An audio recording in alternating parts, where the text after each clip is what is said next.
must have heard of a phrase called green retrofit. What in the world does that mean? We have Jitendra here from the class of 23 MBA EX IMC, and why is he the best person to talk about it? He is a young, ambitious professional from the energy sector. And over to you, Jitendra. First, your background, and then we'll talk about green retrofit. Over to you. Thank you, ma'am. I come from energy sector, having an experience of 5.5 years in operations management. Okay. And apart from that, I also worked as a project management for the operational performance improvement for that energy industry. Our prime customer was the smelter, the aluminum smelter, and secondary customer was the grid. So our whole goal was to achieve the operational efficiency, how efficiently we can provide the energy to our customers. Now, talking about this energy sector, when we consider the whole country, India is the third largest producer of electricity. We have 60% of our installed capacity from thermal based, and rest is from the renewable. But out the whole energy demand is met 75% by the coal based only. Okay. Yes, and when I say about the whole country, our target is to reach net zero by 2070 and meet our energy demand by 50% by 2030. The current scenario which we have is the two focus of our government is the electrification of the whole country to the last mile, and also to address the issue of climate change, which I as mentioned earlier, that we have to achieve net zero by 2070. Jitendra, why climate control is of utmost importance? A regular question asked, but nevertheless, again. Yes. We have been hearing about the global warming for a long time, but let's look at the facts. Currently we are generating so much amount of greenhouse gases. The greenhouse gases particularly include the methane, carbon dioxide, and sulfur oxide and all. So these gases are particularly responsible for increasing the temperature of our atmosphere by quite a high amount, which is at least above 2 degree right now. Before industrial era, if we compare the pre-industrial era and right now, we are increasing at the rate of 1.2 degree per year above that time. Okay. Yes. So the main concern was addressed by the COP 26, which was held last year. The main members of these parties are the members of United Nations Framework Convention of Climate Control, and this committee was formed in 1994, and the main issue which was resolved by this, they made a pact that is called the Glasgow Climate Pact of 2021.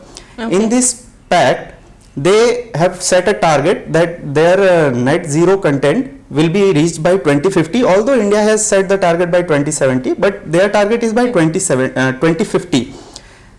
So for this we have to achieve the net zero. Now let us understand what net zero actually means. Net zero is basically whatever amount of these all greenhouse gases we are putting into the system, we have to take that amount out of the system as well. Think of it like a bath. The system is like a bath. You are putting one tap open and there is one tap at the bottom, putting that open and maintaining both the taps such that the level is maintained at the constant level. Okay. Yes, that is called net zero. Now some people regularly confuse net zero with carbon capture, but carbon capture is just the basic level. We are just capturing the carbon. Some firms are going beyond that, and they are going for decarbonization as well. Now decarbonization basically means you are additionally capturing the carbon from the atmosphere. So these industries which have not yet adapted such techniques, they need to be retrofitted to be future ready for such things. Okay, now that you bring in this term called retrofitted, now can you explain retrofit and its requirement in the industry? Okay, Retrofit is basically the modifications done in the existing system to make it more efficient. When I say efficient, let me just give you a data that 2/3 of the heat that is used in a firm, for particularly this energy intensive firms, that goes to waste. That has to be recovered because that is directly reflected in your efficiency. Now, technological advancements are happening here and there day by day, but they have to be adapted by the firms, and the firms have to be proactive. Let me just give you an example of LED bulb and compare it with CFL or the traditional incandescent bulbs. Okay. If we go, we know that LED is beneficial, but how beneficial? Let me give you a figure. The average lifespan of a LED bulb is 20 times that of an incandescent and 3 times more of that CFL. Okay. And the power consumption, when I talk about the power consumption, it is almost 1/10 of the incandescent bulb. Now just imagine how long we have been using this incandescent bulb, and in that time how much energy we have lost. If the technological advancement have been done in that time, the amount of energy we would be able to save would be much higher as compared to this CFL and this incandescent bulbs. So the firms need to be retrofitted, not just to improve their efficiency, because anyways their efficiency is getting improved, they are getting subsidies from the government as well, but they have to be so much effective that their environment also gets benefited for their stakeholders as well.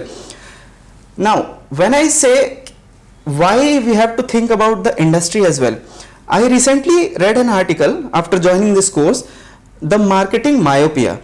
Okay. Yes, marketing myopia was written by Theodore Levitt for Harvard Business School in 1960. But when I looked at it, I still relate it. I was still able to relate it to the current scenario.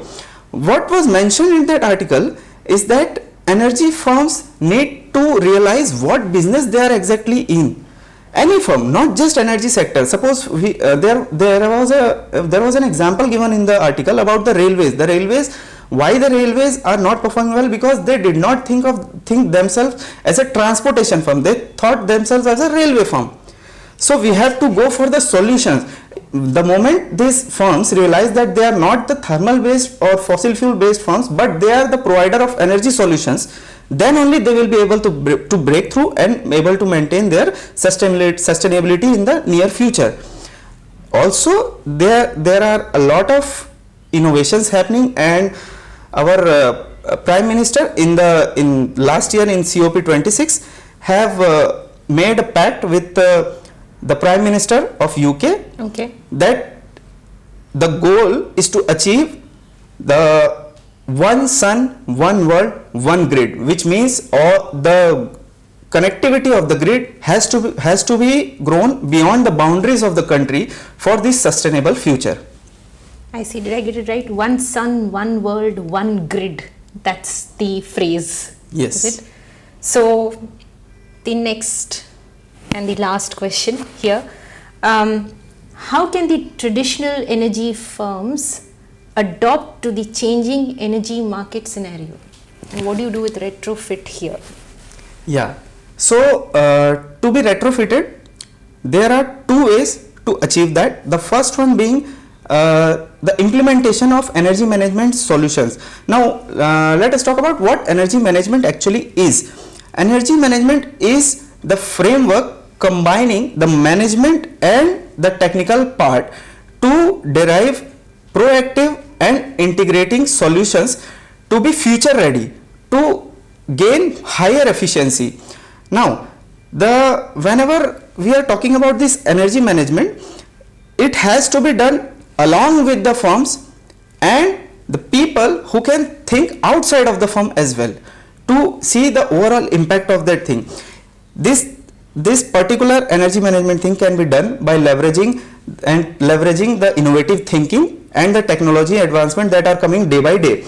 Data driven approach plays a very critical role here, because these firms have a plethora of data which is not standardized, and it has to be analyzed to a deeper level to find out what are my areas where I can apply these solutions to achieve higher efficiency. Now coming to the second part. Second part is about the energy transition. Energy transition is not like we are totally just shutting down a plant and installing a totally different unit. And also when I am talking about this firms, it is not limited towards the energy sector itself. It can be anything, automobile sector. Even automobile sector can think themselves as not the provider of manufacturer of an automobile, but the maker of solution for their transportation problem. How effectively they can provide the solutions.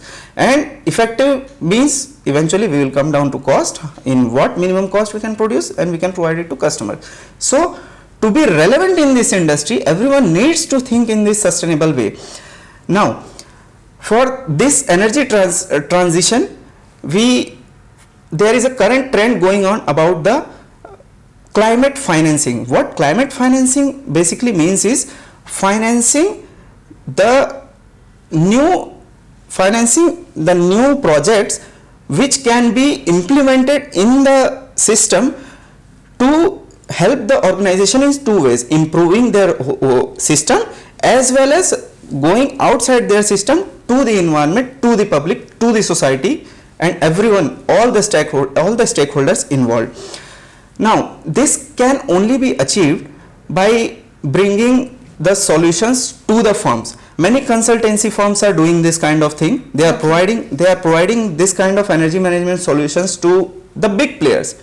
But what about the small players which are not at the big game now? They are also a part of this. So we have to get this idea to them, because they are also a part of this system, and many private firms, not only the big public sector firms, are a critical part of this whole system. There is a BRIDGE program currently going on at IIM Calcutta. Okay. Yes, BRIDGE is basically building roadmap for industrial decarbonization and green economy. This is currently organized by the Center of Development and Environmental Policies. So what this program is basically focusing on is they are in collaboration with the top big players in the market, in the coal mining sector, power generating sector, and oil and gas sector. The three big players, they are collaborating with them to get the insights of what can be done to improve the impact of these firms on the environment. And once that is achieved by the big players, obviously the small players as always will copy them, and we will be able to achieve this sustainable growth for the energy management system. Wow, who would have thought data analysis and finance can now become climate finance and retrofitting. Thank you, Jitendra, from class of 23, MBAEX IMC, and wish you all the best. Hopefully you will retrofit all the industries. Yes, thank you.